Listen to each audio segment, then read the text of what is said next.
Welcome back, ladies and gentlemen, into the Ravencourt Team League. We are here in the lower bracket semifinal. My name is Bahamut. On the left-hand side, we have top two. On the right, it's going to be Adventure scripted by Holpaka. This is an elimination match. Winner of this goes on into the lower bracket final tomorrow morning. Loser, that's the end of Ravencourt Team League for them. They'll take 4th place, and I don't know if there's any money at 4th place. 4th place takes €350 or 377.70 cents in USD, 10% of the prize pool. So, we're going to have one team eliminated, one team moving on to the lower bracket final. Tomorrow we'll have the upper bracket final first. Yes, you have to. Upper bracket final first, and then the lower bracket final, and then the grand final. So 2 best-of-5s and a best-of-7 tomorrow. We have had 2 best-of-5s already, and we're heading into our 3rd best-of-5 of the day. There's no tournament shenanigans, no baseline bans, no Meta Madness draft. It's all good old Heroes of the Storm. And by that means we're going to probably see Genji, Hanzo almost every game. The topic is very difficult one to properly respond. I'm just telling you how things are. I mean, yeah, I don't expect anything from chat, like, and I don't mean that in a negative way. Like, I'm just telling you what it is. Like, I'm not expecting that I'm like, oh yes, things aren't the best, and someone in chat's like, oh well, I have the answer. No, I'm not expecting that. It's just, it is what it is, and I'm not gonna sit here and pretend like everything is hunky dory and perfect. It's not. But I appreciate the love. I always appreciate the support and the love from everyone that's here, but it's just one of those things. Is like, how do you grow in this environment? It's so very hard. If you're not Grandmaster, some people won't watch you. If you're not fun enough for some people, they will. And what people determine as fun is so subjective too. So it's like, you can't make everyone happy, but if you can make enough people happy, then that works out.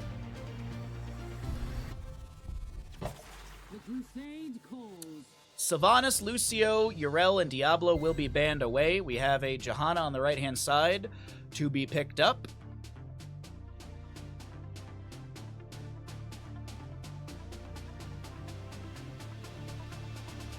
However, chat will have the answer. Need a light. Well, I mean, honestly, the biggest thing is to get our viewership up. The big thing with viewership is that when people look at their Twitch follower list, they usually look at the first couple rows of streamers. They're not going to scroll all the way to the bottom. Also, Twitch does this lovely thing where, at least on Amazon on Fire Stick, if you're watching Twitch on your TV and you want to watch someone with a certain level of viewership and it's lower, you have to go all the way to the right. You have to click on load more streams, and then when it does that, it reloads you back to the highest viewership, and then you have to scroll all the way through that list to try and get to someone who's on the lower ending of viewership. So that's the big thing too, is having higher viewership means people immediately gravitate towards your stream because people want to be part of a bigger environment. Not everyone, but the vast majority of Twitch viewers do.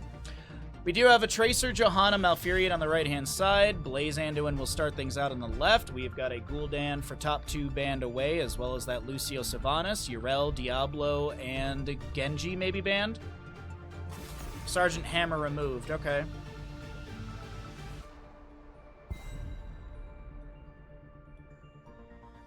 Why don't you just stream Elden Ring like Grubby? You'll get 1,000 viewers like Grubby. I was streaming Elden Ring before Grubby, and no one gave a crap. But then like Grubby does, and everyone's like, oh, Grubby's playing Elden Ring? Yay! Here we go again. Garage Grubby on the left-hand side with the Anduin and Blaze. All right, so good lockdown, good burst potential. A lot of sustained damage, or at least up front there's some sustained damage from Tracer. I wouldn't mind seeing some good burst and wave clear. I'm afraid that they're just going to pick up a Hanzo and go for the explosive arrow for their wave clear, but I'd like to see something more on the mage side. Obviously Gul'dan banned away, but like a Jaina wouldn't be too bad. Junkrat's going to be picked up, actually, and they still need a solo laner, and that'll be a Dahaka. I don't hate this too much. I like the Junkrat way better than a Hanzo. The wave clear on the left-hand side, though, for the members of top 2.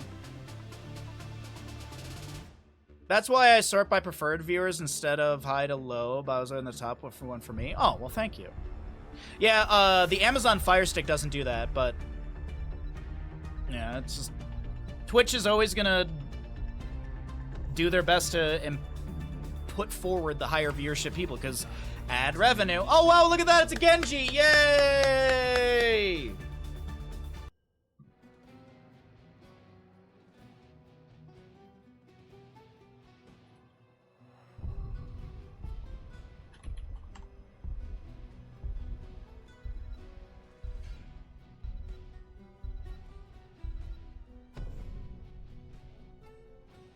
Twitch Gamble's going. If you'd like to make a prediction, thank you very much. Also, thank you for being here. Thanks for listening to my complaining ramble. I'll do my best to shut up now as we get into Tomb of the Spider Queen. Alright, Tomb of the Spider Queen is map number 1 in this elimination match for the lower bracket semifinal. Not a bad draft on either side. We'll see who comes out on top as we are here into this map with a left side top 2. We have got a Johan playing your Garrosh. We'll see a Darnowski playing the Anduin, Casper Blaze, Banana with Genji, and play on the Chromie. Right side, we have an AFK Junkrat, Mariel. We'll see Tracer played by Lim, Ren on the Malfurion, Hopaka playing Johanna, and Mai on your Dahaka. Twitch Gamble's up and available. Let's see what we got going on. Speaking of Genji enthusiasts, I gotta send you the most recent Outhouse content. Hell yeah. I'm gonna do more Outhouses this Thursday. This Thursday is Outhouses and Magic the Gathering.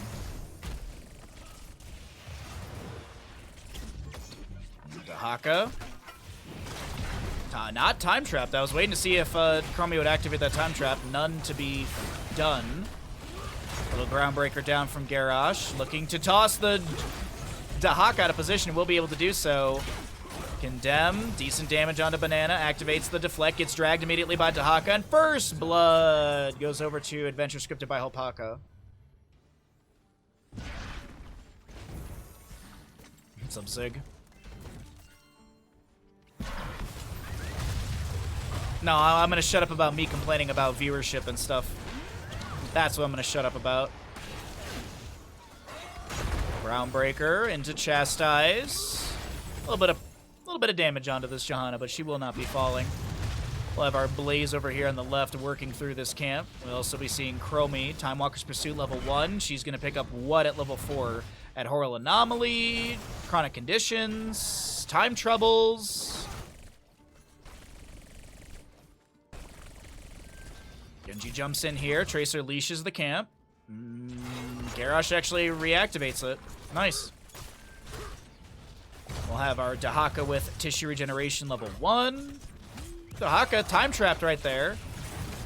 That is going to be Time Troubles level 2 with the armor debuff onto enemies, armor buff to allies, concussion mine off the point. Dahaka steps in, the root from Malfurion, Banana trying to play to the edge as Johanna Yaya gets another Groundbreaker toss. Did go into the Titanic Might level 1, or the Unrivaled Strength, as Chromie takes down the Dahaka. Malfurion steps up to get those gems, and a root drop to zone back the enemies from stepping up into him. Condemn from Johanna as the Tracer is going to continue to sustain her damage out onto Blaze a little bit here. Groundbreaker does connect onto this Tracer. She's tossed in front of the fort front gate. Blaze looks for the Jet Propulsion, but the recall comes through in time. Tracer won't be going down. Malfurion, camp on the right is 3 minutes away. Chromie makes quick work of said camp. Level 4 is here on both sides. Shuriken Mastery for our Genji. Chastise for the Anduin with the Piercing Light upgrade. Another toss Groundbreaker from Garrosh, this time onto the Junkrat. Indomitable is activated by Garrosh as he's trying to back away. He does eat the Steel Trap. Another Groundbreaker, but I believe Hopaka had Iron Skin just about to expire.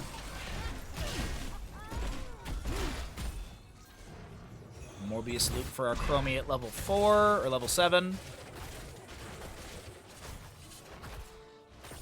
Nothing major Nothing major to see here, though. We had 1-to-1 in kills so far. Double rotations continue. Gems available for a turn-in for adventure scripted by Hopaka pretty soon. 2 gems away. Dahaka may be getting chased down here.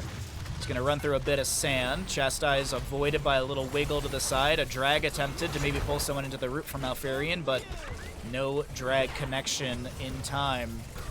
Johanna stepping up, looking for something here. Condemn.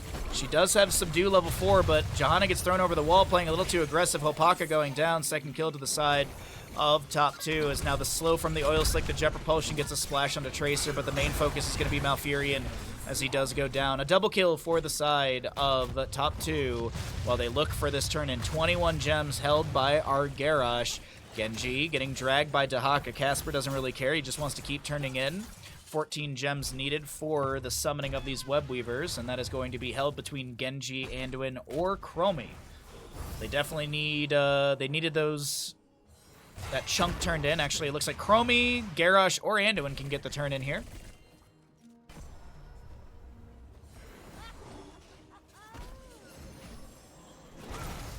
Moonfire's out for Malfurion. Little Groundbreaker down on the ground as well.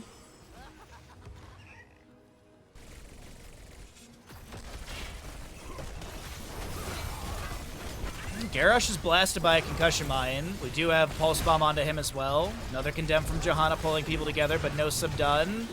Junkrat gets picked off by the Chromie and around the objective area. This will be your Tracer recalling after that time trap does expire.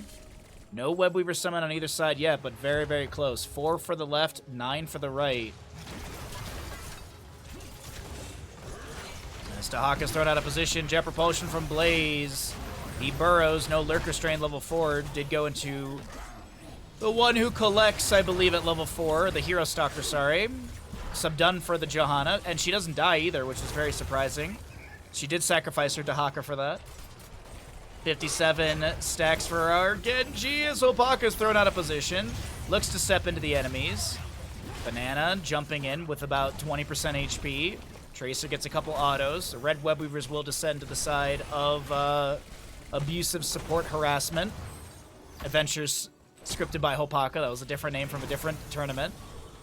Shuriken Mastery's done. Johanna steps up, looking for something here, but the fort front gate. Whoa, the drag connects onto Garrosh just in front. Indomitable activated. Garrosh will not go down. Webweaver pushing in through this bottom lane fort front gate. A Groundbreaker from Garrosh does go out. Healing, Divine Stars going out as well from Anduin. Trying to heal up here. Chastise will connect onto 2. Dahaka did land a drag, thrown out of position by Garrosh. Temporal Loop was thrown onto Dahaka, but looks like he won't be taken down. Decimate from Garrosh spinning onto a few enemies. Malfurion drops a root, and the Webweaver phase will end. Looks like fort front gates were taken down in top and mid. Bottom lane did get a little bit more damage onto the structure. And we got Decimate, X-Strike, Bunker, Light Bomb, and Temporal Loop for the members of top 2. Adventures scripted by Hopaka have Falling Sword. First one we've seen in a very long time. Isolation, Riptire, Malfurion, I assume is Tranquility, and Tracer with the Sticky Bomb, but no, it's actually going to be Twilight Dream for Malfurion.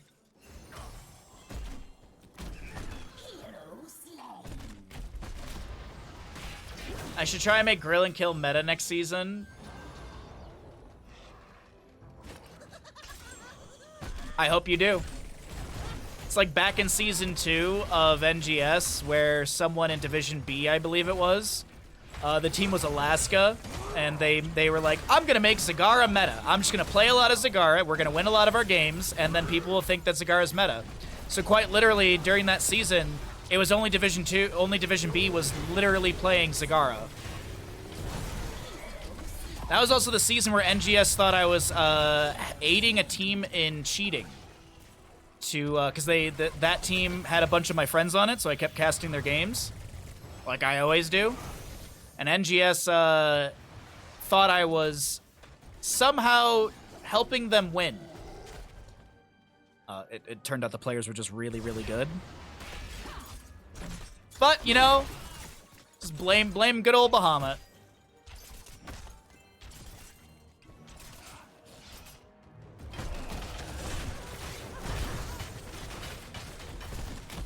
Or there was the, like, 4 or 5 seasons ago, there was a team in Division D that was, I was casting them, and there was only 2 replays in the file, but they kept coming in and they kept saying, like, how the series had, like, a forfeit map and this and that, and they were basically, like, spoiling the series. And then they reported me to NGS saying that I was being rude to them. So I no longer cast Division D. Nor do I cast that team. Or any of their teams in any divisions. Volunteer my time and I just get pooped on.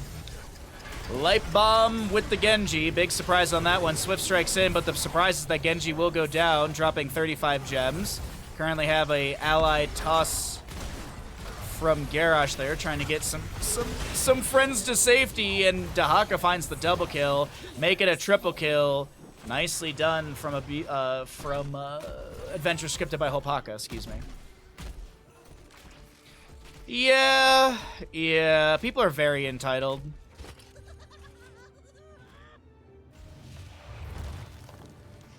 Oh, one of my chat rules says please don't be a moron.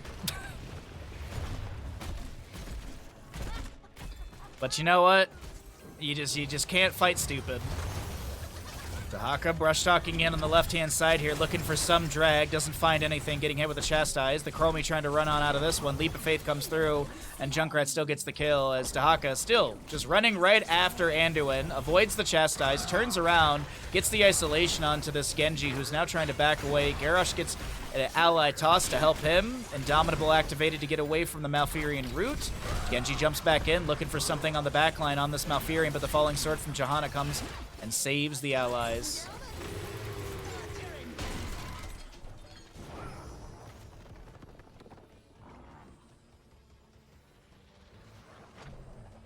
Ashmantle loses? I hope not.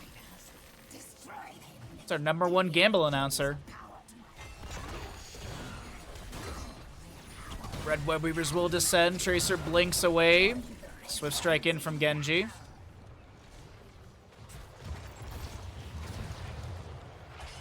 How you doing, Kalavov? Good to see you today, bud.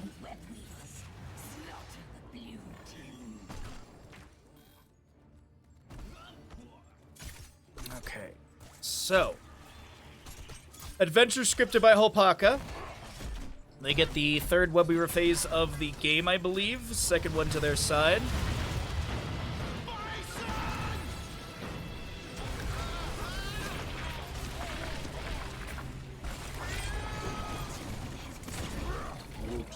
My first sub of the day! Thank you, Big Sid, for the tier 1 for 19 months. I appreciate that greatly. Thank you, bud.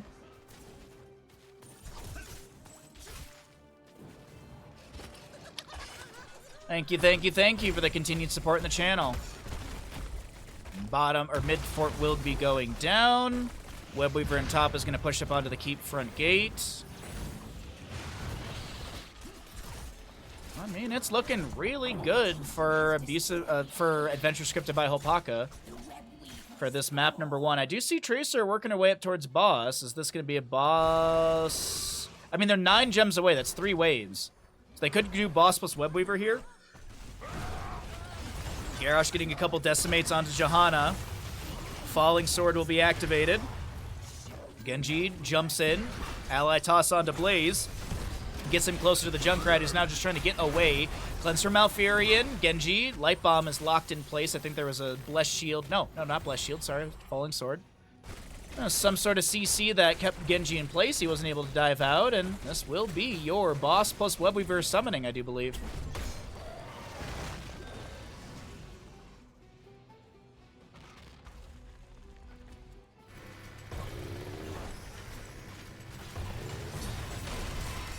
Riptire activated in front of the keep front gate. Camp over here is going to be worked on. Another 6 gems, I do believe, are needed, and a lot of that can be found in bottom lane by Dahaka here. Actually, I think he actually will have the Webweaver summoning, but he's going to need some allies to turn in as well. Toss onto Hopaka in a really rough spot. Gets the Iron Skin activation. Falling Sword is off a cooldown if needed. Tracer blinks away. Temporal Loop onto Hopaka. Not too stressed out about that. Gets pulled back in. Immediately just walks to the side.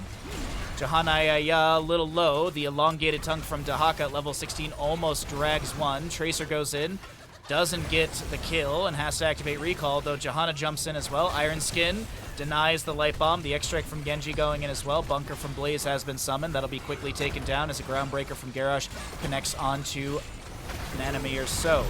Big silence from Malfurion. We have Anduin on the left side of our screen going down. Junkrat with the spread volley takes down the Garrosh. This keep in mid is getting low. Tracer wants the kill. She'll recall just before the tower shots take her down. NG wants revenge, but he won't find it as the Riptire takes him down. And this is going to be map number 1 for the side of Adventures scripted by Hopaka. GG, well played. It's a best of 5 series. Still a long road to go, but having this first game in your pocket, nice to have. Blaze gonna save his KDA, but as I mentioned, first map to the side of Adventure scripted by Hopaka.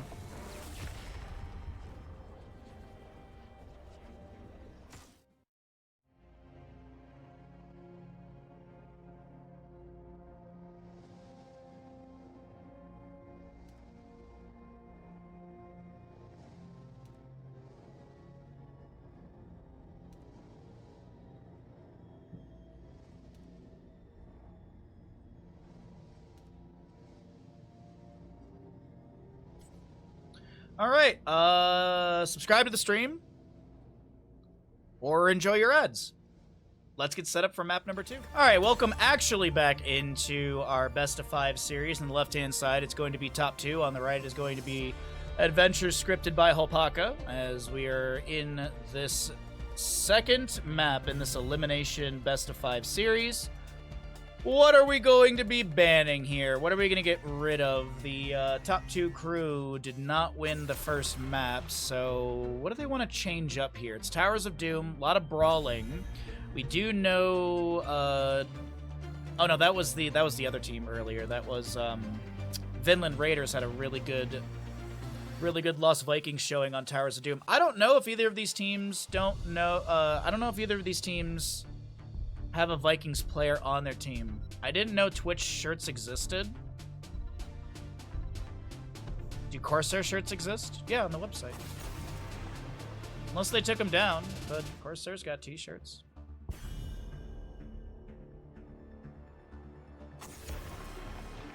Literally,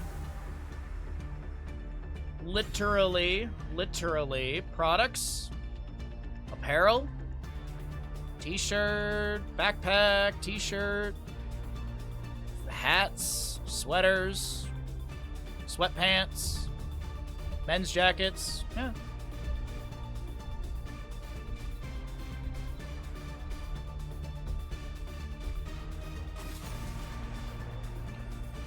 Oh, what's up, Lax? How am I doing? I'm doing my best. I'm trying my best.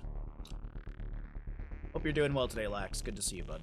Sylvanas Falstad, left-hand side. We have the Lucio Diablo. Johanna's up and available. Blaze is up and available. Dahaka for Towers of Doom is available. I wouldn't be surprised if one of these teams does pick that up immediately. I do love him quite a bit for the double soak rotations from mid to top with enhanced agility. We do see from time to time the... what's it called at the level 1? Tissue regeneration from time to time for a little bit of a meteor fellow. Here we go again. Dahaka and Chromie. Yo, what's up, Bag? How you doing, bud? Good to see you. You didn't think they sold cloth stuff? Yeah. Corsair's got t-shirts. Twitch has got t-shirts. I mean, I wear Elgato sweaters all the time. I don't know if you can buy Elgato sweaters, though. I got all that kind of stuff for doing mod work for them. Blaze, Muradin, Uther. I don't hate this at all. Lot of CC, but where's the beef? Where's the damage? Hanzo Genji are still up and available.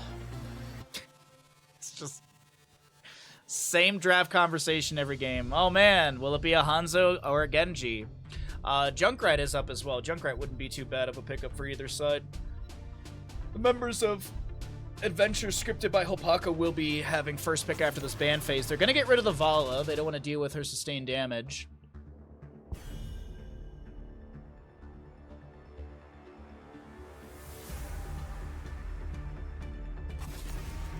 Running in back NGS this season? Wait, what? The beef comes from Cho'Gall. I mean, a man can dream, but I doubt it. A man can dream, but I doubt it.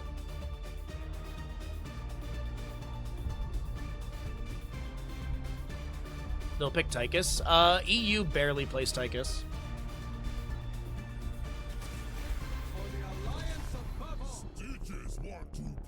Okay, so Junkrat should be the last pick on the right-hand side unless it's taken away. Junkrat Stitches is just such a good synergy. Gorge into Steel Trap, Hook into Steel Trap. There's a lot of opportunities there, so I wouldn't be surprised if that's the direction they go, unless this is going to be stolen away by the side of top 2. They could still go for the Junkrat. We're ahead of the curve. Outhouse meta becoming professional meta. Or has Outhouse meta always been the professional meta and everyone is actually learning from you? I mean, if you think about it, I casted Outhouses on Thursday, and I'm just saying. We had a streak of 5 games where Murden was picked in the 2-3 for some reason.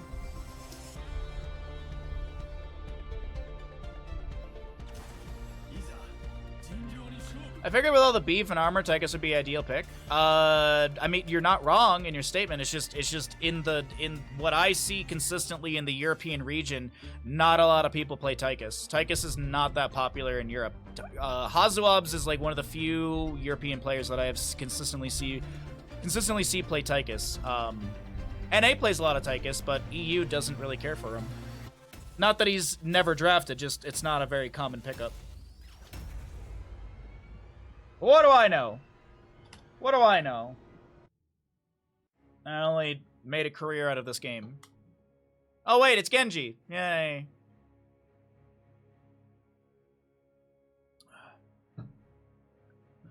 Oh, I need a shot.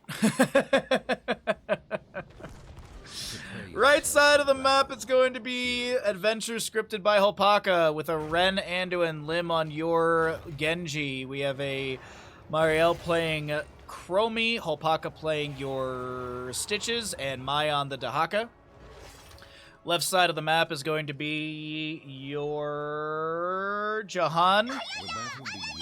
Don't ever say I'm not generous. On the Muradin, Casper, Blaze play on your Tracer. Darnowski is going to be your Uther, and Banana to play Hanzo. One. Fight.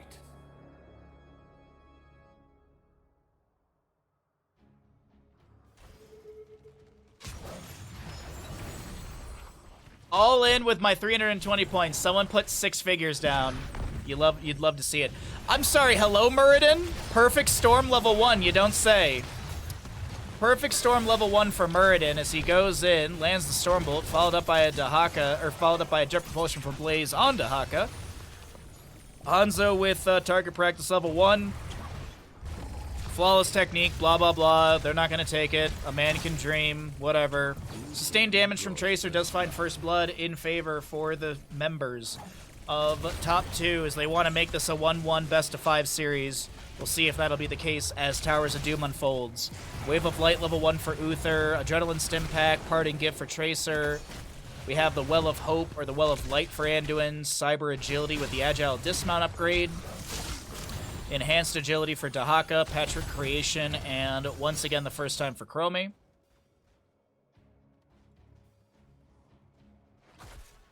You get a bonus, You're welcome, Big Sid. I did it for you. My first sub of the day.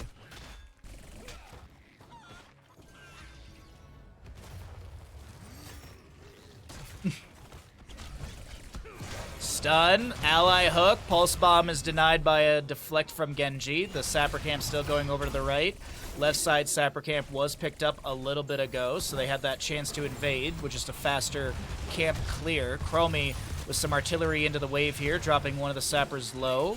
Should be seeing a nice big old brawl in bottom lane, but I don't think either sapper wave will be shoved into a structure. I say that, and it's looking better and better for our blue squad, but one sapper remains. No, that'll be cleared away by Chromie Sandblast and such.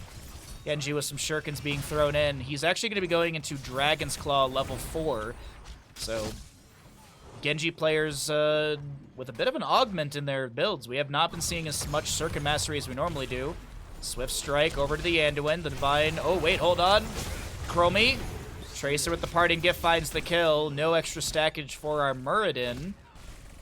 He didn't land the Stormbolt within the last 3 seconds onto that enemy hero, so he doesn't get the extra 10 stacks, if I remember that's correct, right? 10 stacks? Yeah.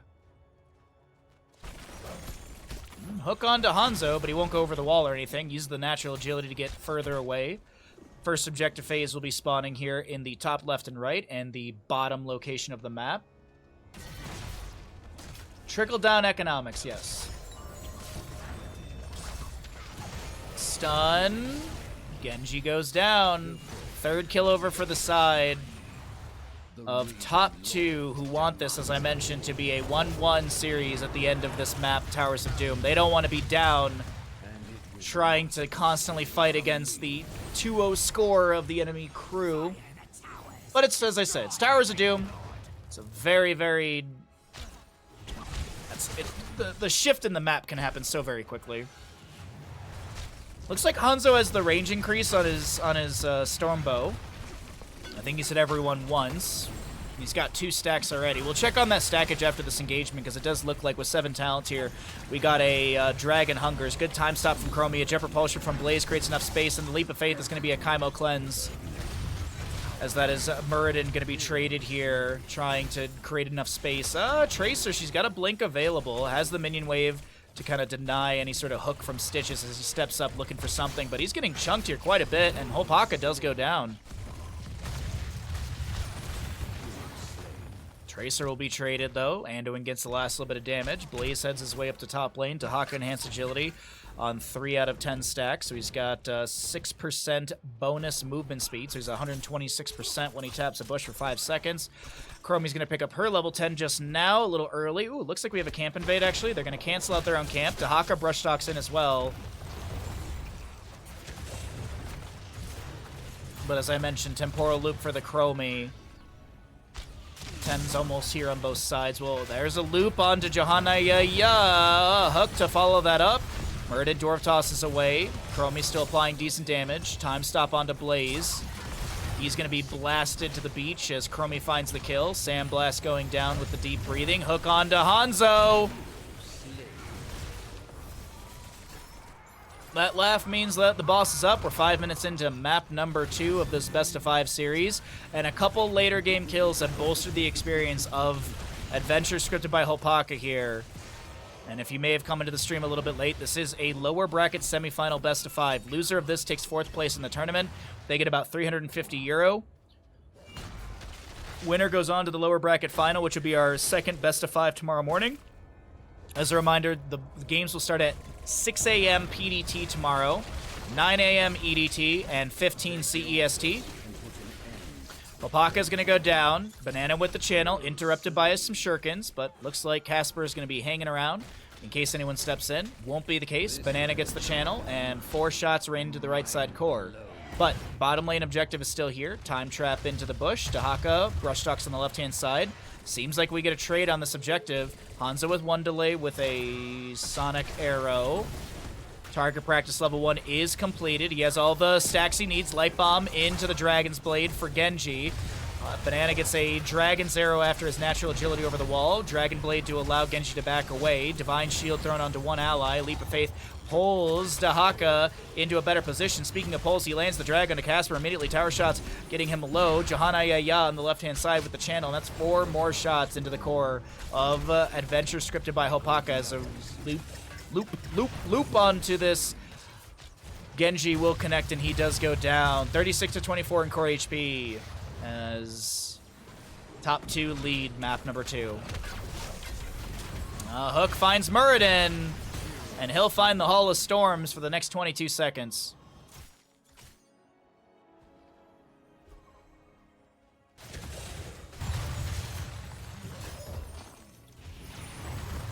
Darnoski will hearth out of bottom lane.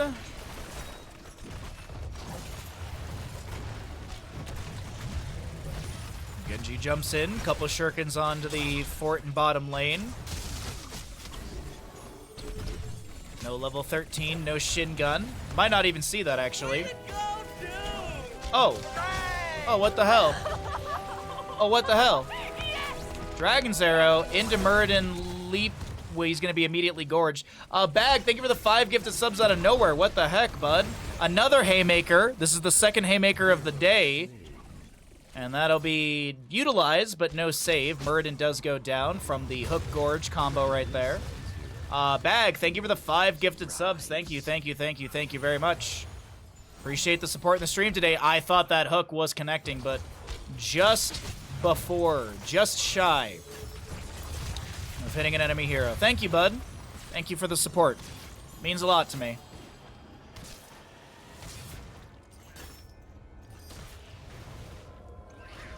Seriously, out of nowhere, dude. E-bag from the top rope. Speaking of top rope, there's a wrestling thing coming up in early August, isn't there? SummerSlam or something? I always like watching the big events. Love watching the big wrestling events. I don't know, they're fun. There's a lot of pageantry and stuff. Hook onto Banana. And Anduin gets the channel. Banana's gonna be dead. Dahaka maybe in top lane is picked off, though. He has Lurker Strain. He's gonna... he's dead. Good attempt, but it won't be enough. Another hook goes out from Stitches. Divine Shield onto Tracer, trying to take down this Genji as he activates the Dragon Blade for a little extra mobility, and he will be able to back off with less than 200 health in that moment. Taps the well, looks to come back into all of this. There's a cleanse onto Blaze. A hook does connect. Uther immediately stuns Stitches after that hook pulls him in. Genji swift strikes in, getting some healing from that. Well, deflect activated. Johanna Yaya will be traded for Genji. A hook once again onto Blaze as Casper tries to work his way out of this. There's a Dahaka right around the corner, and Dahaka says, ooh, thanks for jet propulsioning right into my drag. He'll land that and find the kill. Speaking of drags, we do have Stitches Gorge up and available. A hook will connect. All right, so what's going to happen here? Leap of Faith pulls. Dahaka drag is a little too early. Half a second too early right there, but good attempt onto locking Tracer down and finding another kill. August 3rd. August 3rd. Thank you. Thank you. That's next weekend? No, the following weekend. Next weekend is Baja Ross and the bingo tournament that I'm doing. The Baja Blash Splish Splash Summer Bash Bingo Extravaganza. That is the name of the tournament.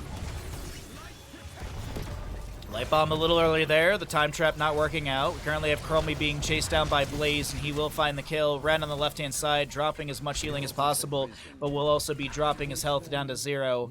We have our single altar available, and I think there's enough time with the 3 kills to be had. There should be enough time to be able to get this bell tower converted and get the channel for 4 shots into the enemy core.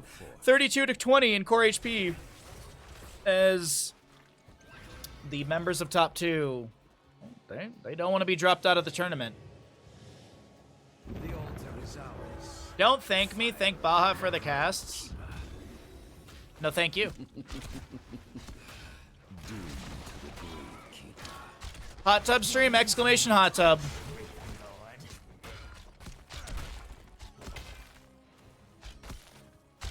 Sounds like this tournament needs some quality MS Paint artwork. You know, during D&D today, I was gonna make like a little thing, but I mean, if there's an offer, I'm for it.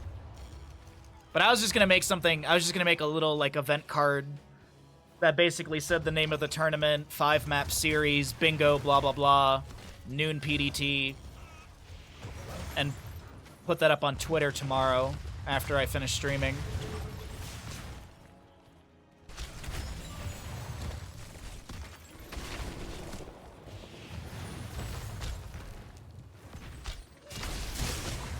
Scatter's poking out here.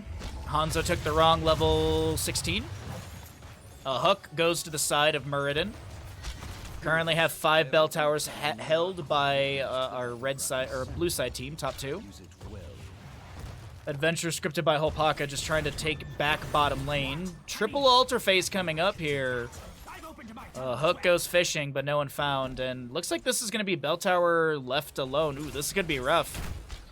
This could be a 10-3 exchange favoring the side of top 2, which would make this a 29-10 game. You're busy prepping D&D? Oh, okay. I didn't think that you were the one offering. All right, right side, left side will be traded. Sonic Arrow goes out from Hanzo. Scouts out the Stitches floating around over here. There's the 29. The Haymaker from Muradin pushes back Stitches, creating even more space. And as I said, 10-3 exchange. Favoring the side of top 2, 29-10. It's not over till a core falls, but it is looking really, really good for the Raven Lord's side of the map. Top 2. The Gravekeeper down to 10 HP. Pulse Bomb from Tracer connects onto Stitches. Muradin tries to get in position for... I don't actually know what he was trying to do there. He didn't have Haymaker available. Gorge, Leap, nice Divine Shield. A hook onto Bananas. He will be taken down. Really fantastic pressure applied. Currently have Dahaka brush stalking in, landing the drag immediately onto Tracer, who's going to be able to back away. A slam from Stitches almost gets the kill onto her. The isolation goes fishing, but is just to the side, and the bell tower will go back over to the side of Adventure scripted by Holpaka. The keep is back on the right. 4-4 exchange potential as our next objective will be top left and right.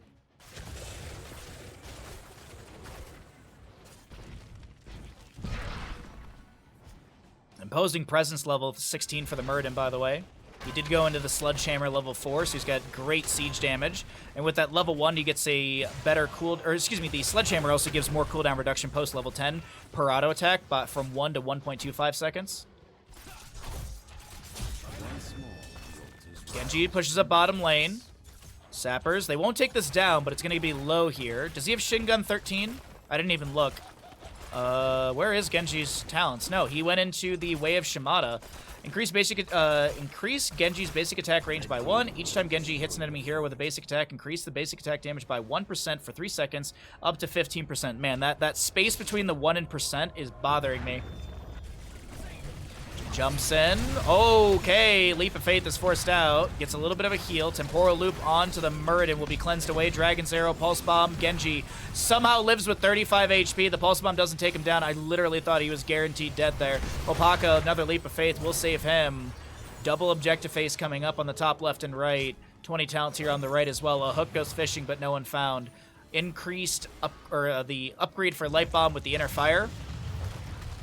Tracer delayed once. We have the Dragon Becomes Me, Isolation Contagion, Master Hooker, and a Piercing Sand for Chromie. Genji jumps in with the Light Bomb with that Inner Fire. The drag from Dahaka landing onto this Uther, who is going to be able to self-cast Divine Shield, but he is still being threatened by this Genji with this Dragon Blade. A hook goes out onto Tracer. She's going to recall. Dahaka was looking for a drag, but a Stormbolt denies him any CC potential. 1 kill will be found into the Hanzo. Another hook out from Stitches going fishing. 24-7 in core HP. As Stitches shows up for bottom lane. He's going to be CC'd quite a bit here. Haymaker pushes him away, but Stitches, not too sure about the game plan right there, is going to be going down. Mid bell tower is grabbed by Adventure scripted by Holpaka. Dahaka's working on top lane. Might get a couple shots from the barrage here.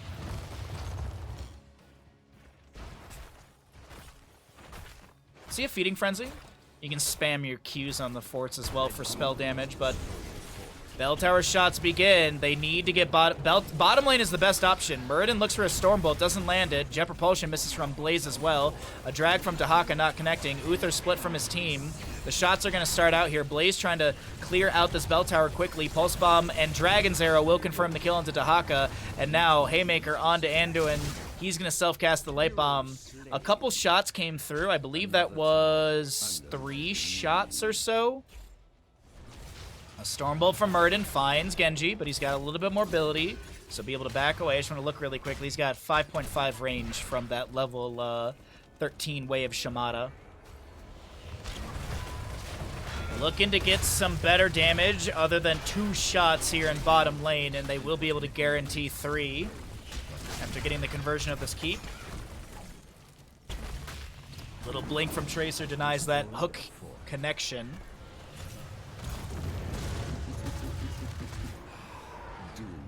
Down to 4 HP, and that means boss is a win condition right now. I think we're heading into a map 3 with a 1-1 score.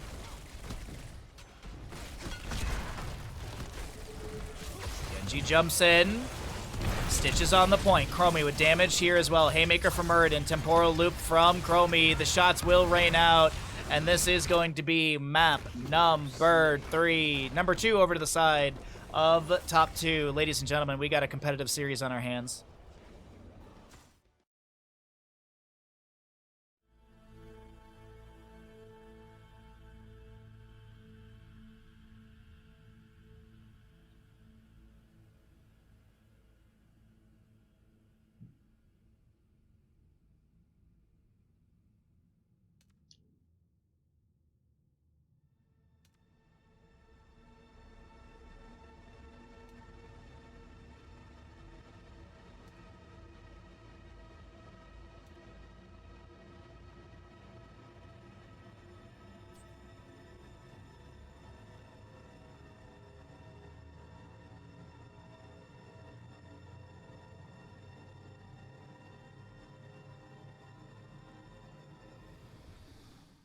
And we are here.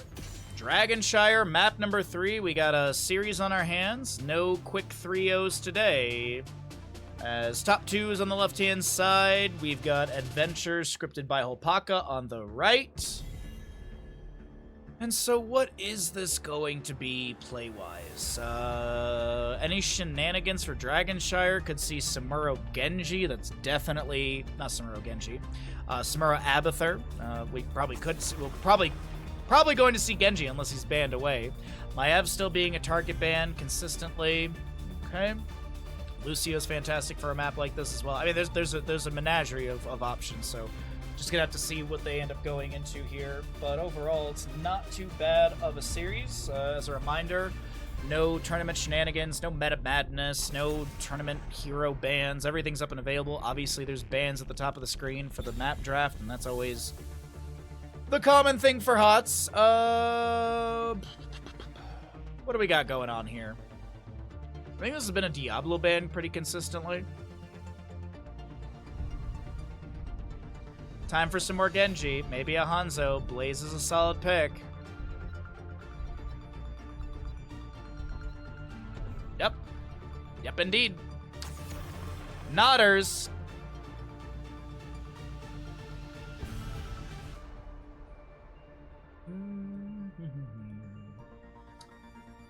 Oh, what do we want to ban on the top left over here? As I said, Diablo's been pretty much a priority ban for... I feel like both these teams have been banning it away. It's not a bad map for him either. A lot of really good Shadow Charge collision connection points. Gonna get rid of the Johanna. Okay.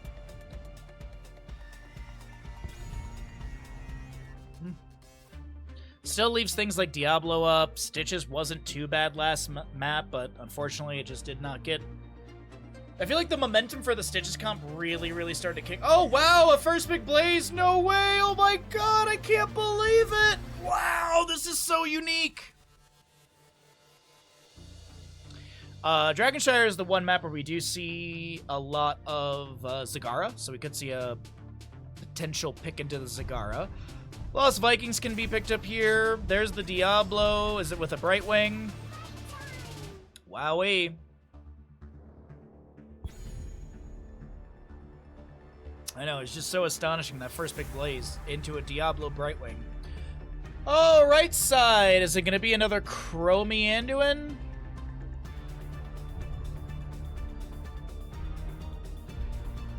It's almost like there's not 90 heroes in the game.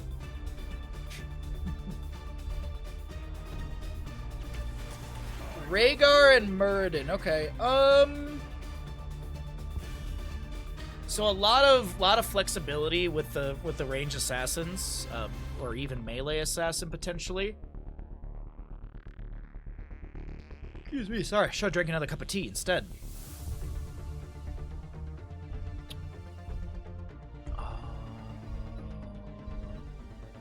Is there gonna be an auto attacker ban like a Vala or Tracer ban?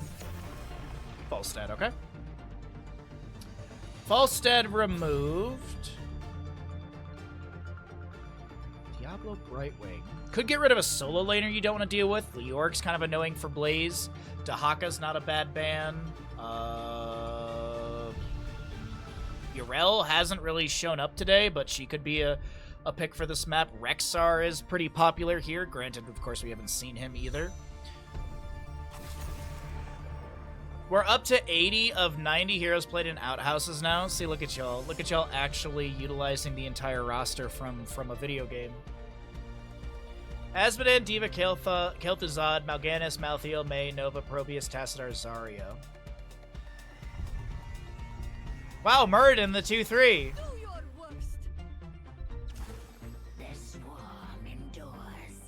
Yrel Zagara. Wow. Oh, wee. I need to put the crystal ball away, apparently. That's what people like. People don't want casters to actually have analysis. They just want casters to guess the right heroes when they're going to be picked, and that's what makes you a good Heroes of Stormcaster. If you did not know that, chat. It's not about analysis. It's about looking like you know everything. Gul'dan and Hanzo will round out the draft on the right-hand side. I like the Gul'dan quite a bit. Horrify is a nice tool to be able to zone the enemies back. Also, Gul'dan Fell Flames are very spammable, which allows them to clear out the Zagara creep easily. Last pick on the left-hand side. They need more damage with this Zagara. I really would not mind an auto-attacker like a Tracer, Raynor, Greymane, Vala, Cassia, like some sort of auto-attacker here. Oh, Genji's up! Let's get the Tracer coming through. No, Tracer, there's the auto-attack, there's the sustained damage. Mobility is good with her as well. Alright, let's see how this goes. Dragonshire, map number 3, best of 5 series. We still got more maps on the way. Let's get into it. I'll start up a prediction for all of you.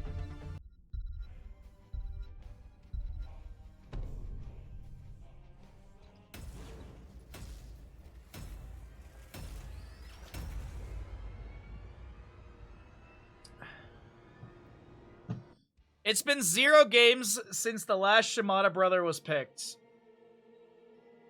No Genji Pog, I know, right? It's because Zagara's taking up the slot.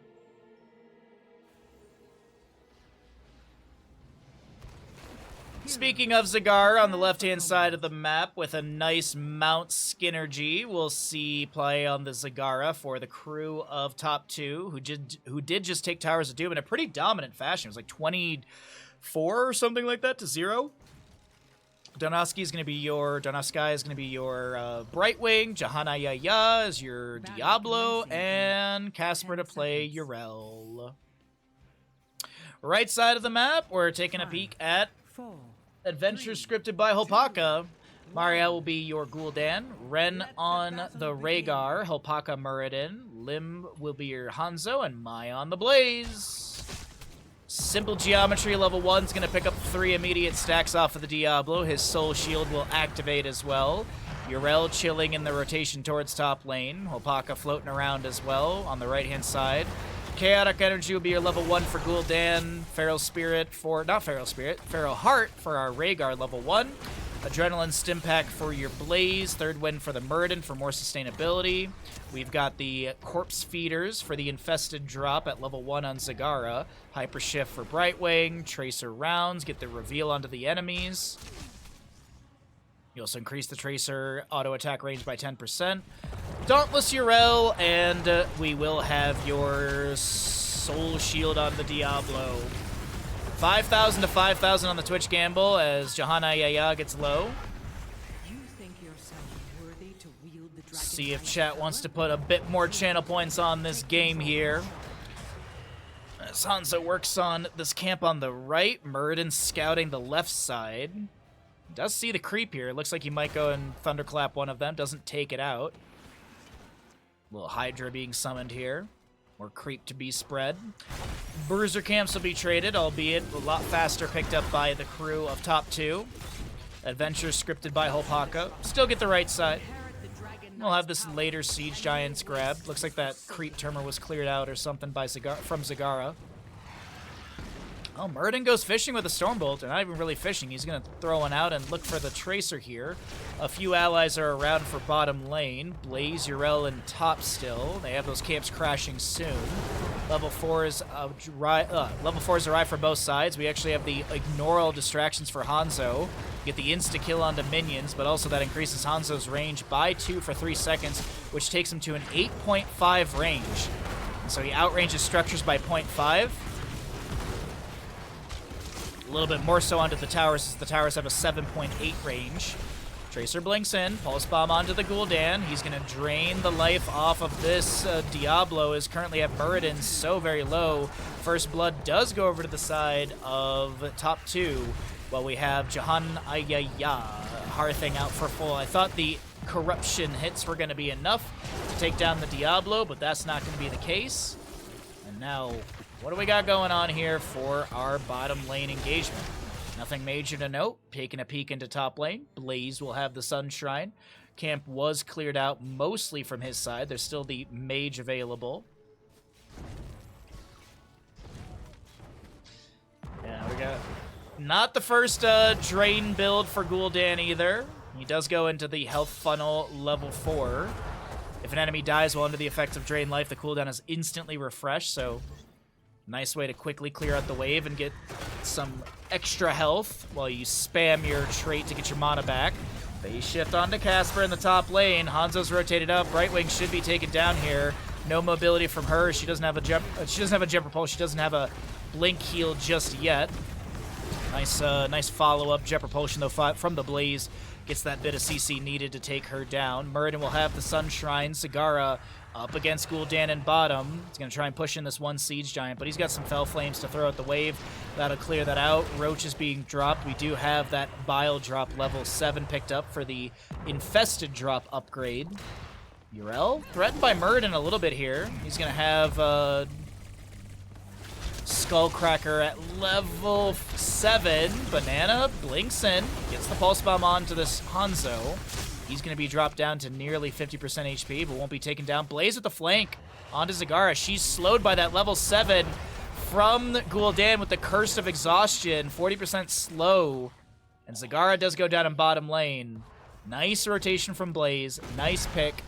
And he'll make his way back up into mid lane. Harassed a bit by Diablo, forced to use his Pyromania.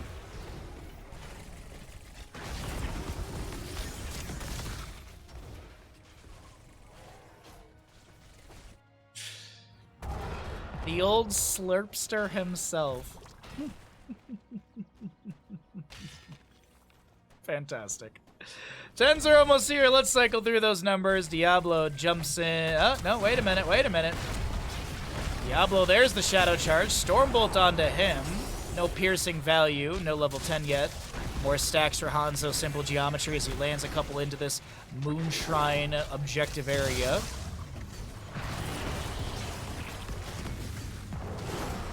Fire stomps and stuff continue, but all that's achieved in this bottom lane is our level 1 for Hanzo being finished out. He actually jumps onto the Moonshrine for bottom.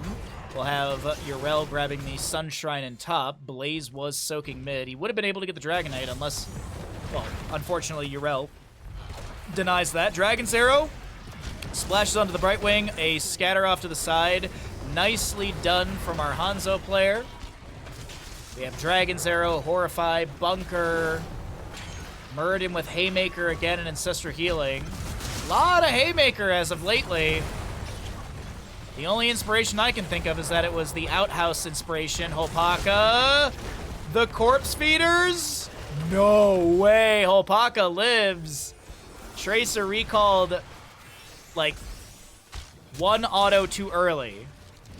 That is so unfortunate. Devouring Maw, Blink Healed, Pulse Bomb upgrade with the Sticky Bomb, Ardent Defender for Yrel, and Lightning Breath for the Diablo. See Shadow Charges back onto Muradin. Gul'dan with some damage onto the enemies here with that corruption. Another haymaker from Muradin, this time pushing the Diablo into tower shots for a moment. The Horrify will displace him, and Diablo's souls will be consumed. He's dead for the next 2 seconds. Back at the Hall of Storms just now. Yrel in mid lane is going to try and soak up against the Blaze. Double soak from mid to top from these two. Blaze looking for the channel on the Dragonite. Should be delayed by Yrel. Wait, what? No? I feel like there was a miscommunication right there. Hanzo's still chasing into Yrel. She has Ardent Defender. Muradin lands the Piercing Stormbolt onto Brightwing as well. Tracer goes down to Gul'dan over in the mid to bottom area. Apologies for that. I thought the Yrel or Brightwing would fall in top lane. Neither of them go down. Dragonite smashing through the fort in mid. Zagara is going to be kicked away with the Savage Charge. Diablo, not the fastest clear onto a Dragonite. He does have Soul to Flame level 4, so he can pick up some souls stackage off of said Dragonite and enemies around, but one fort does go down. Dragonite starts working his way towards top lane.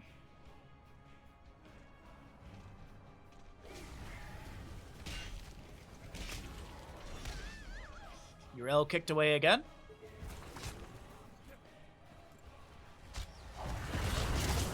Diablo caught out. Sorry, I was getting some water there. Diablo caught out in the rotation down into bottom lane. No Haymaker even needed. Dragon's Arrow just now coming off a cooldown. It was used maybe... It was actually used like 90 seconds ago, as there's one going to be going wide across the map. 70 seconds, not 90 seconds, sorry. Blaze able to back away with the Jet Propulsion. Siege camp for bottom lane stolen away. Muradin's going to start working on the bottom fort here. He doesn't have Sledgehammer, so no extra siege, but he's getting cooldown reduction onto his Stormbolt. Siege Giants will be cleared out on the north side of our screen here on the top left.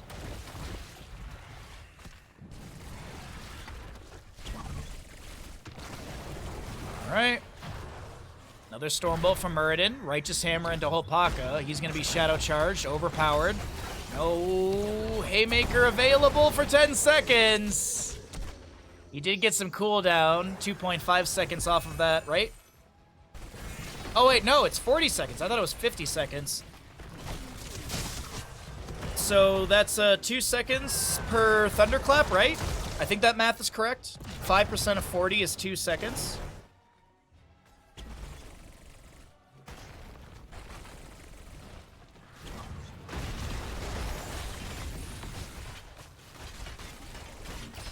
We'll have level 7 for our Zagara, currently on 6 of 12 stacks. 68 souls on the Diablo.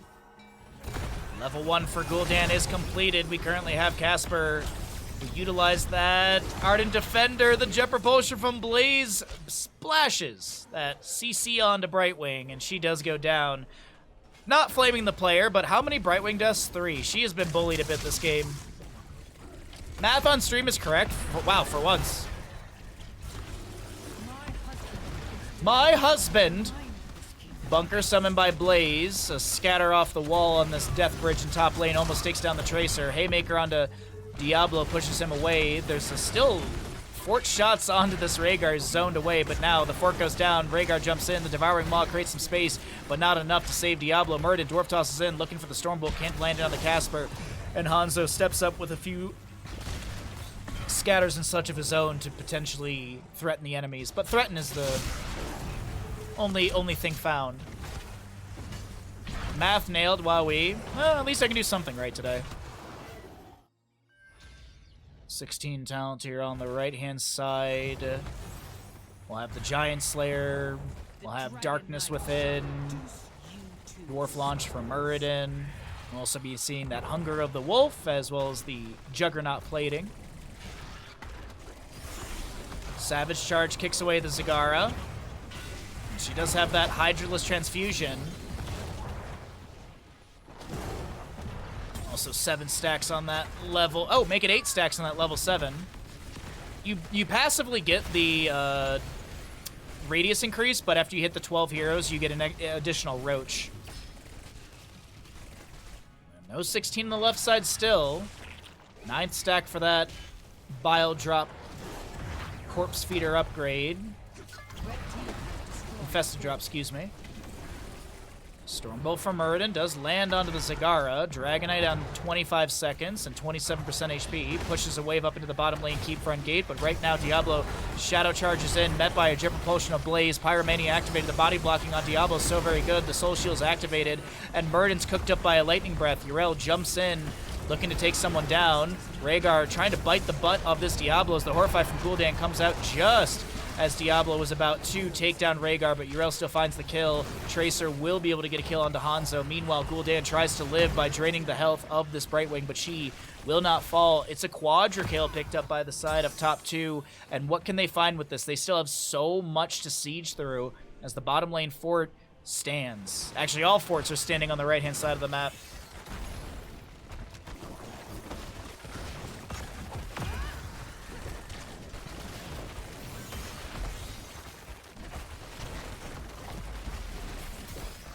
I wouldn't think +2 armor would be viable in Heroes of Storm, but look at that. Juggernaut plating is just so good. Oh, are you making... Okay, you're making a StarCraft 2 reference.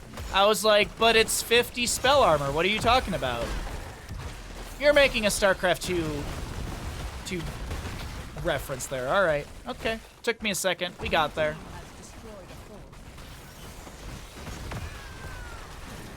4/5 of a Finland on screen. Yeah, 4/5. Very close Finland on screen, but Blaze was able to back away and he won't be picked off.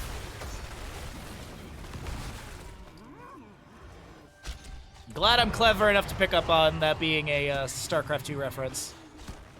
Speaking of RTS, Stormgate's around the corner. Not next week, but the following. And as I said, there are some Stormgate tournaments that I'm going to try and get my hands on. Try and get myself in that community early on, so it's not just, oh look, it's the same 10 StarCraft 2 casters that are now doing everything for Stormgate. Yay. Nah, I mean, nothing against Pig or anyone else, but gotta get some new blood in there.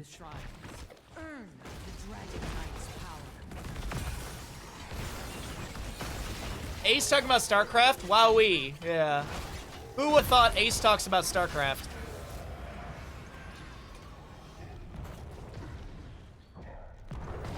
A little Fell Flames being thrown out here, clearing out the wave. We'll be seeing top lane camp pushing in. Level 20 with the Grand Slam.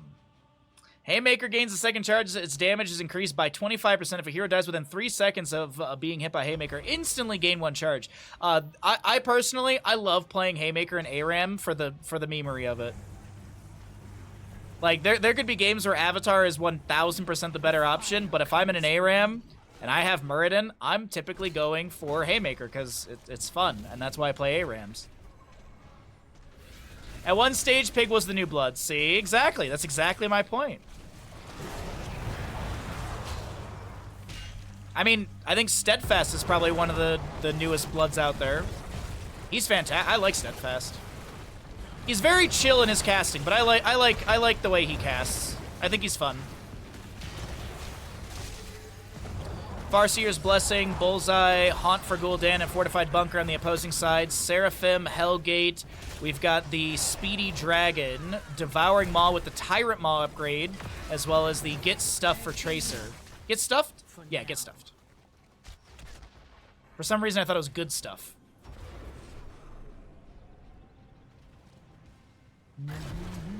I would like to point out it's 6 to 9 in kills, if we can get some nices in chat, please.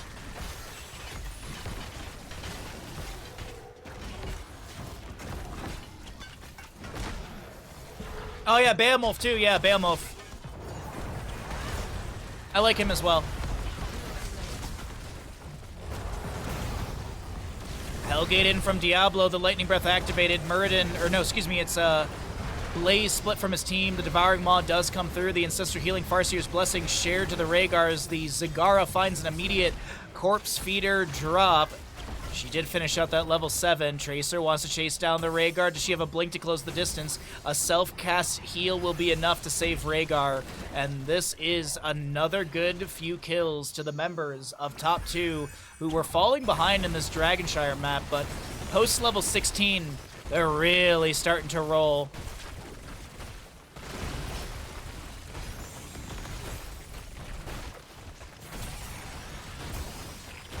Yep, the big thing is that I just gotta do the Stormgate tournaments and get on people's radars. The other reason I want to do early Stormgate tournaments is so I can get a Liquipedia page created for me. If I'm like the only Stormgate caster for an event, that's typically a good way to get a page, because they link your Twitch page and blah blah blah blah blah.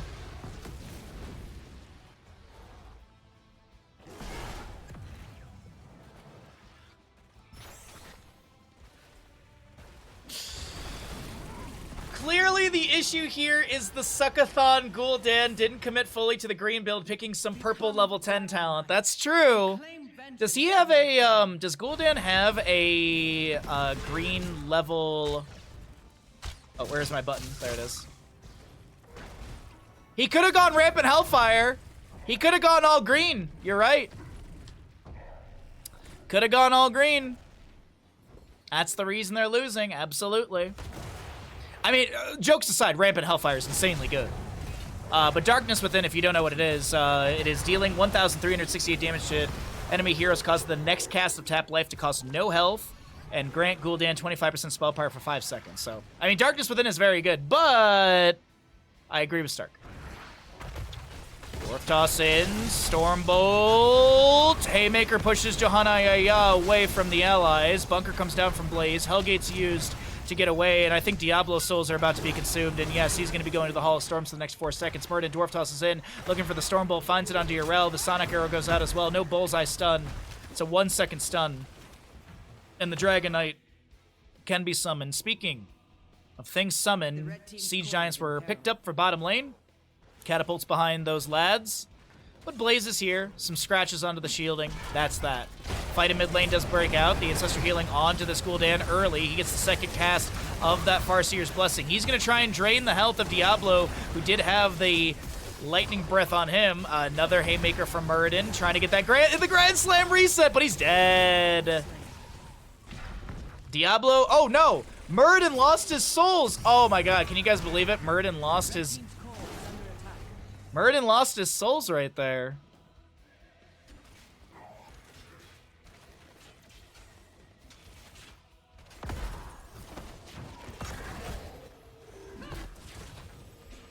You can get someone yourself to make it. I made Gillies back in the day. It became official eventually. So the issue with that is when I did the NA StarCraft 2 tournament like a month ago, I saw that my name wasn't linked in the Liquipedia, and so I was talking to Rotterdam about it actually, because I was like, hey, like, how do I go about this? Like, do I just need to make one of these after stream for myself? And apparently the StarCraft 2, like, at least for StarCraft 2, they limit the amount of pages that are available. So I don't know if I can just make myself a Stormgate page, but I mean, if I can, I wouldn't mind learning. It can't be that complex to make a Liquipedia page. Like, there has to be, like, some sort of tutorial on YouTube or something I can follow.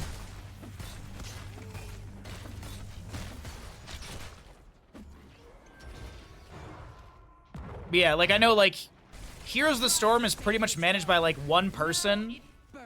StarCraft 2 is managed by a couple people, but yeah. But you make a point. I mean, Stormgate's still very early on, so I could probably just make one, and I don't think it'd be an issue.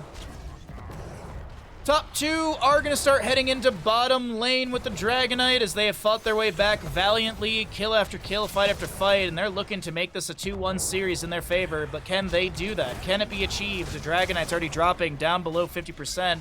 A Savage Charge will kick away the Muradin. Blaze in the Hall of Storms making his way into this engagement. The core shielding is going to be dropped. Muradin jumps into the backline looking at Zagara. The Dragon Knight already getting 27% off this core.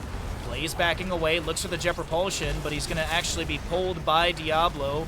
Dragon's arrow from Hanzo is pretty good. The Horrify the Haunt, and that's Diablo going down. No souls for him to buy back in. Darnowski very low as well. Brightwing's able to blink to an ally. The Twin Flames won't take her down. The Pulse Bomb, or the Stormbolt won't connect onto the Tracer. She recalls and will be taken down. It's a double kill for the side of Adventure scripted by Hopaka. This bottom lane keeps on a sliver of HP. Is there enough time and damage available to take down the core and go, or take down the keep and go core? I think so.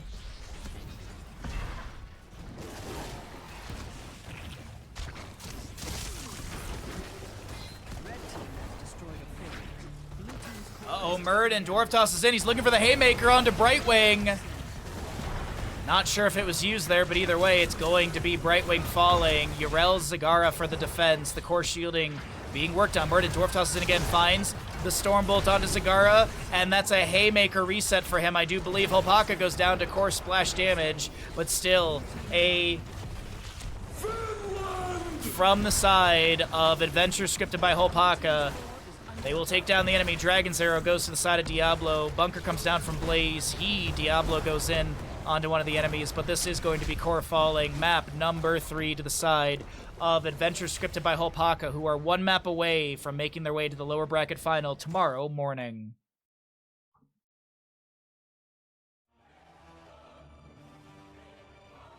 As a reminder, if you're having a good time here, be sure to drop a follow, support the stream with a sub, all that good stuff. We're going to go ahead and get set up for what could be the final map of the day. So don't forget to follow, don't forget to sub. We're pretty close to our sub goal for the day. Much appreciated if we hit it. Yeah. Could be the final map of the day. As a reminder, tomorrow games start at 6 a.m. PDT, 9 a.m. EDT, and 15 CEST. I was close. Anyways, you already heard the spiel, all that good stuff. Braxis holdout, map number 4. So, we've got top 2 on the left. What do they want to ban away? It's Braxis holdout, so it's going to be double 2-lane map. Typically, you see something like a Falstad Genji to be able to rotate from mid to bottom, or bottom to top really quickly, to be able to get a gank or assist. Sylvanas will be banned away. She's got good mobility with Haunting Wave and Windrunner. There's the Genji ban as well. Things like Gul'dan are often treasured on this map. He's great for clearing out the objective wave. He's good at poking around the beacons where you're channeling. Like his Zerg wave clear is really, really good. Wow, look at that. Hanzo. Genji, Falstad, and Sylvanas will be banned away. Can we get a... He's not that prioritized. Well, he's not amazing for wave clear on this map, but, I mean, it's Hanzo, it's poke. Junkrat is actually often sought after hero as well, so I wouldn't mind seeing a Junkrat ban. Concussion Mine and Steel Traps are quite annoying to deal with. This is a great map for Stukov as well. But it's another Maiev ban. I think she's been perma-banned this entire day. I think there's been a Maiev ban every single best of. I think so. I'm pretty sure. Left side, first pick. What are we getting into? What is the top 2 team going to draft to take us into a map number 5? Will they be able to take us into a map number 5? Oh, wow! Who would have thought? It's Blaze! My gosh, I didn't even see this coming. I'm just, oh my god. Whoa, this is so crazy. This is so insane. A Blaze first pick? Whoa. Alright, so what do we get on the right-hand side, though?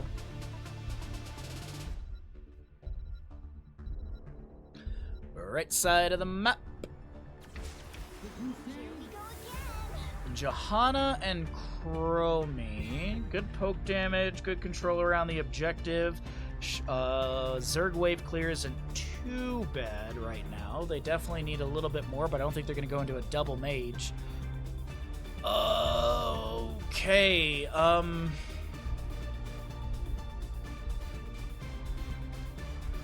like the idea of the Gul'dan still. I feel like you can grab him early on.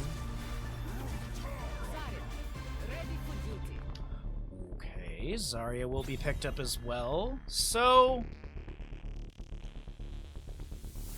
it's gonna be a hyper carry. But what do they want to hyper carry with?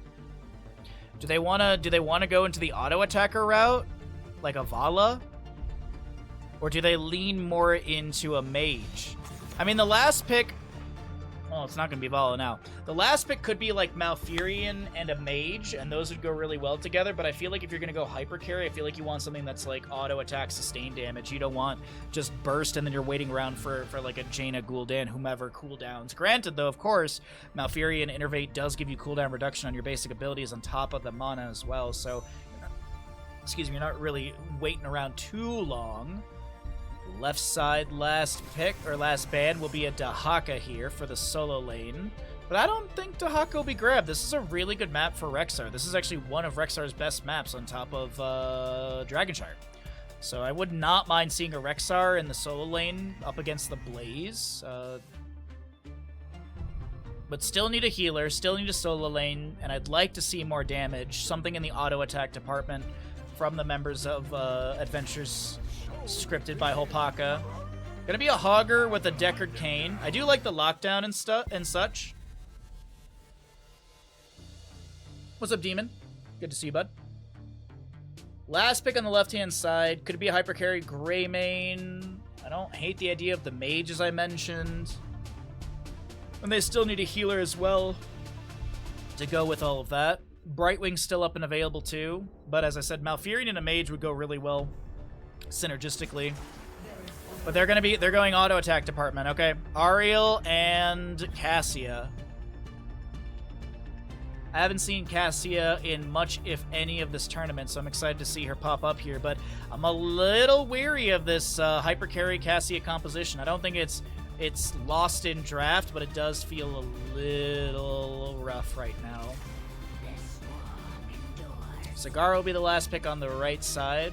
Garrosh Zarya is a bit spicy. That is true. That's true. That's true. You got speed barrier and stuff like that for Garrosh, so I do like that combo. Zagara last pick is it's interesting. It's interesting. I don't really know how I feel about it. It's like okay, but I kind of wish there was like something with like dive burst, like the Greymane, even Hanzo or Genji, Hanzo. Sorry, Genji was banned away. Can you believe it, chat? Can you believe it? There's no Shimada bros in this game. Wild.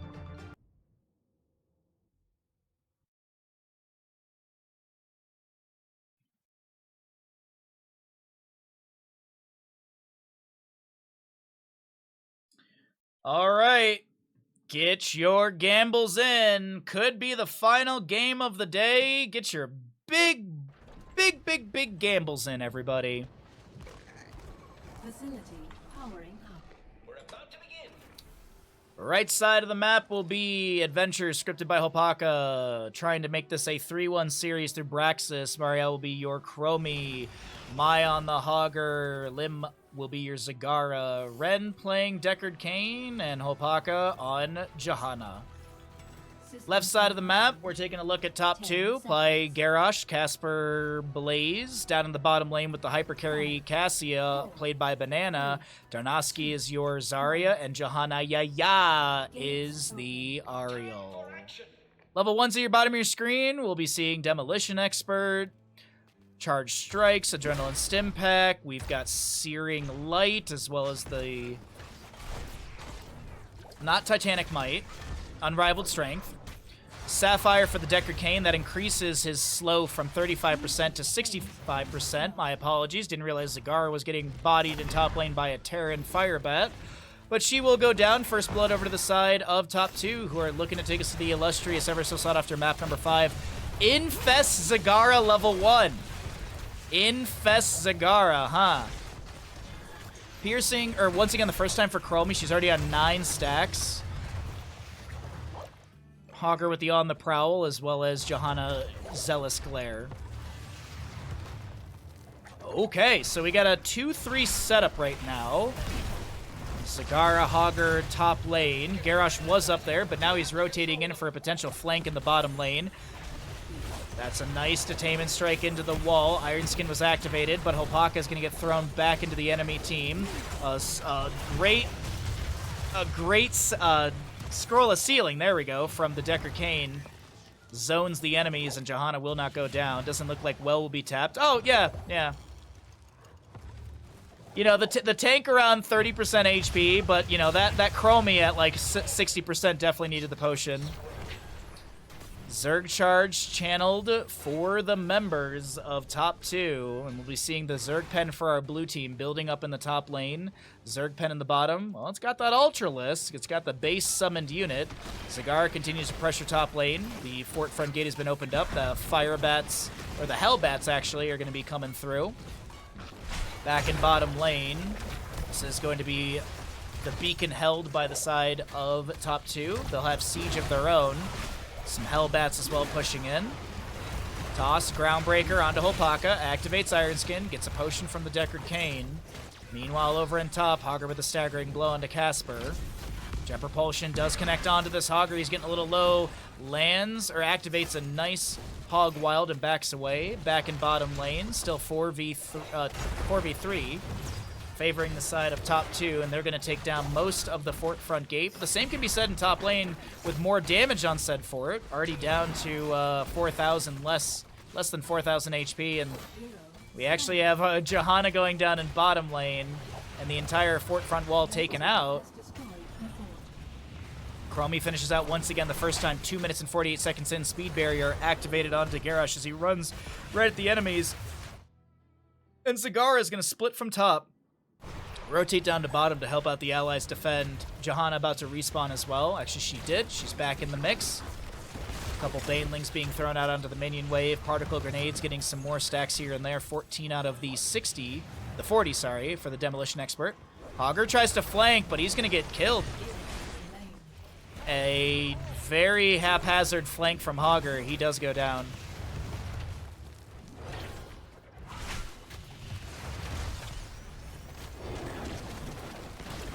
Zerg pens will be charging up once again for top 2. We got 2,800 to 6,200 on our Twitch gamble. Zagara was thrown out of position by Garrosh there as he stepped up with the speed barrier assistance. And another kill over to the side of top 2 who want that map number 5. And they once again get Zerg channel for their side. Johanna steps in. Scroll a ceiling down on the ground from Deckard Cain to try and zone, but it doesn't seem like it's enough. Hogger bouncing around in top lane, but Casper holds the top lane channel still for his allies. Garrosh looking to step up. Massive blue Zerg wave for the top lane. Jet Propulsion away by Hogger here. I think that's a Jet Propulsion by Hogger. Blaze able to back away. Hogger trying to clear out the top lane wave. Get a little staggering blow to the minion or the Zerg wave as ally toss onto this Ariel puts her into a better position. She's got a full bar of healing. Detainment strike, repeated defense finished out on that Johanna push. A toss into the Johanna. She's going to go down once again. Fend from Cassia confirms the damage needed. Lightning Fury is being thrown out. Deckard Cain picks up a potion and throws another one out for his allies. Guardians and Hydralisks are getting rapid damage on the top lane fort, but not enough to take it down. And the Zerg Ultralisk is cleared out by the Zarya Particle Beam.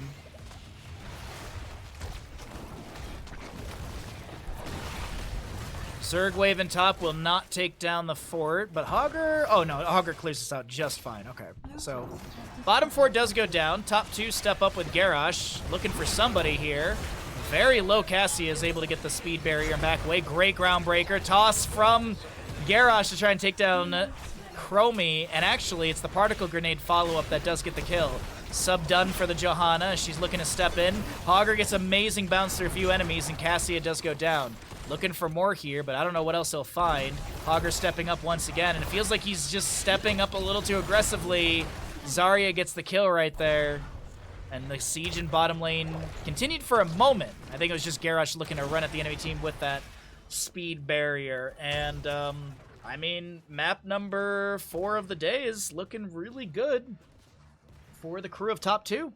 Level lead, 10 talent here, coming through in a moment. We'll cycle through the other numbers. Zarya almost done with her level 1 demolition expert. 5 more stacks to go on that.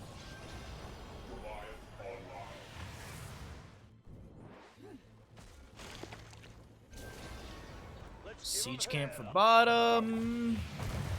Camps all around the map will be grabbed. Okay.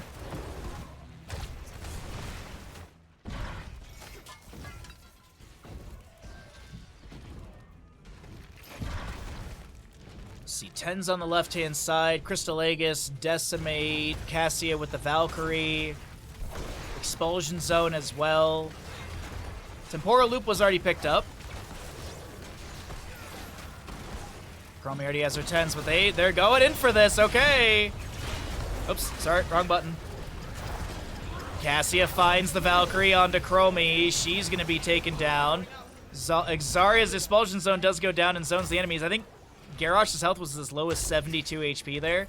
An attempt to try and steal away the boss before level 10s. It does not work out. Stay a while and listen. Devouring Maw. Temporal Loop was already picked up. Shockwave and Bless Shield. I mean, chat, this feels like we're heading into a map 5. Uh-oh. Yeah, this definitely. I mean, the momentum, the kills, this feels so much like a top 2 setup for a map 5, and hey, I'd love to see it. I'm sure you would too.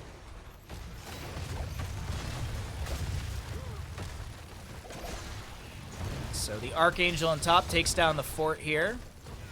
Staggering blow from Hogger. He's going to be pushed into the corner with a Detainment Strike. Decimate and Toss and such come through, and Hogger does go down. Zerg Wave channeling once again for top 2 as the Expulsion Zone goes down from Zarya. Ally Toss onto the Cassia, puts her in. The Cassia Valkyrie. I thought I was going to pull Chromie there, but it just holds Johanna in place further. She does go down. A double kill picked up by the side of top 2. As we still have 5 seconds on Hogger's 15 on the Johanna. We'll have Zerg Wave building up in bottom lane. It's over 60%. I do believe this will be Zerg Wave arriving through bottom as the Demolitions Expert is finished out. Crystal Aegis used to deny some of the damage. Hogger gets a pretty decent bounce through the Garrosh, but he'll get a ally barrier. Shockwave met by a Groundbreaker. Johanna so very low, does go down. That's a nice pickup for the side of Adventures scripted by Hopaka. They definitely need some kills here, but what they really need to do right now is save their bottom lane keep.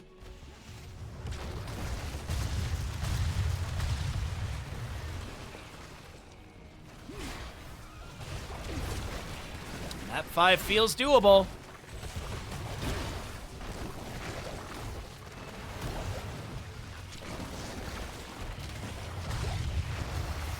Couple shots to go out.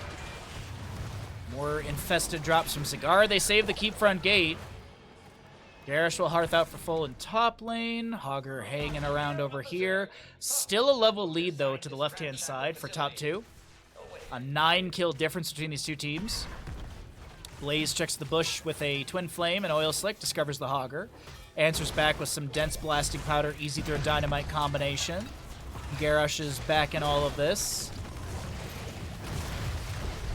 Toss Groundbreaker onto Johanna just to push her further away. Bless Shield is available. Shockwave from Hogger does connect onto a few enemies. Camp cleared away. Valkyrie from Cassia finds the Zagara, but she's able to hug the side of the wall. And the camp's stolen away. Stay a while and listen after the Devouring Maw. But what's the follow-up damage? None onto Banana, at least not enough to take her down. Cassia will live. Johanna's the one to fall. She'll be bursted out by the enemies. And what's the call right now? Maybe bottom lane camp for pressure onto the keep and take that down. Zergwave, by the way, will be top lane for top 2, bottom lane for Adventure scripted by Hopaka.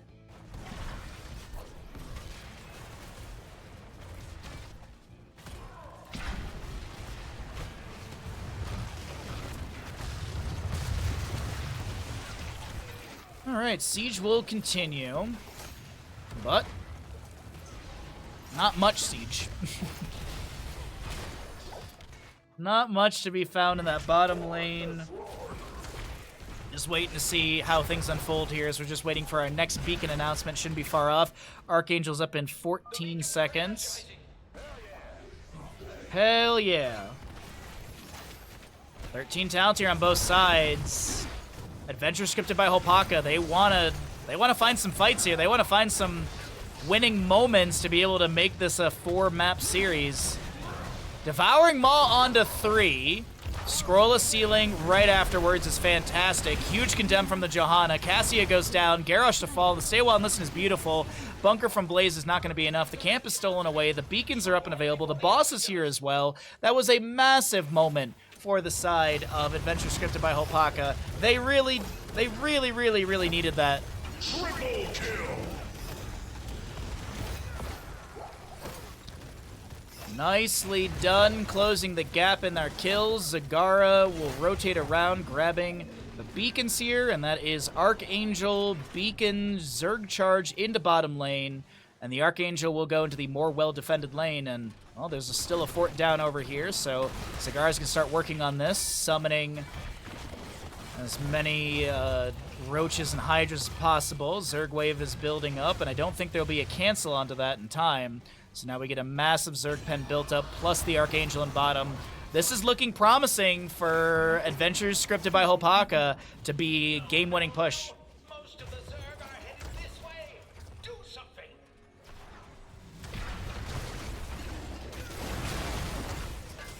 Archangel gets rapid damage through the keep front gate. It's about 50%. Zerg wave's almost here. Johanna stepping up. The Indomitable activated by Garrosh. Crystal Aegis from Arya will be activated. She was trying to deny the temporal loop value.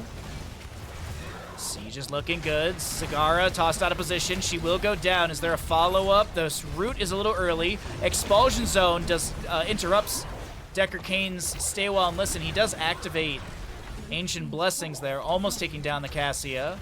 Zerg wave at 50% or so. They're looking to start working through this. Stay while and listen on to 3 enemy heroes, and I think all they want to do here is delay things out. They don't care about finding a kill. Adventure scripted by Hopaka. They were down on Brax's holdout, and they turn it around in one titanic moment. GG, well played. The series 3-1 for our Adventures scripted by Hopaka, which means that is top 2 taking 4th place in the Ravencourt Team League tournament. Adventures scripted by Hopaka move on to the lower bracket final, which will be our second best of 5 tomorrow morning. Our first best of 5 will be the upper bracket final, starting at 6 a.m. PDT, 9 a.m. EDT, and 15 CEST. I hope to see you all then for those matches. I am going to go ahead and